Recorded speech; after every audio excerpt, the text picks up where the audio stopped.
মগরাহাট ও diamond হারবারের 15টি বুথে হয় পুনর্নির্বাচন। সকাল থেকে 15টি বুথে চলে ভোট গ্রহণ। বিকেল 5টা পর্যন্ত মগরাহাট পশ্চিমের 11টি বুথে 86.11% ভোট পড়েছে। বিকেল 5টা পর্যন্ত ডায়মন্ড হারবারের 4টি বুথে ভোট পড়েছে 87.60%।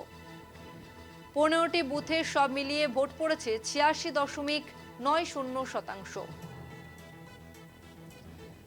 নির্বাচন কমিশনের নির্দেশ অনুযায়ী 15টি বুথে চলে পুনর্নির্বাচন। মগরাহাট ও ডায়মন্ড হারবারের 15টি বুথে ফের ভোট হয়। কথা বলবো, আমাদের সঙ্গে ফোন লাইনে রয়েছে প্রতিনিধি সত্য সুন্দর ভট্টাচার্য। সত্যদা, কি আপডেট পাওয়া যাচ্ছে?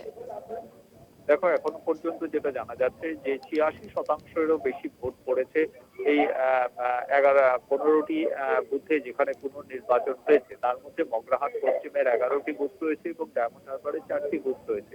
বিকেল 5টা পর্যন্ত এই পরিসংখ্যান স্বাভাবিকভাবেই আরো কিছুটা ভোটের শতাংশ বাড়বে বলে মনে করছে নির্বাচন কমিশন। ধন্যবাদ। আমাদের সঙ্গে ফোন লাইনে ছিলেন প্রতিনিধি সত্য সুন্দর ভট্টাচার্য।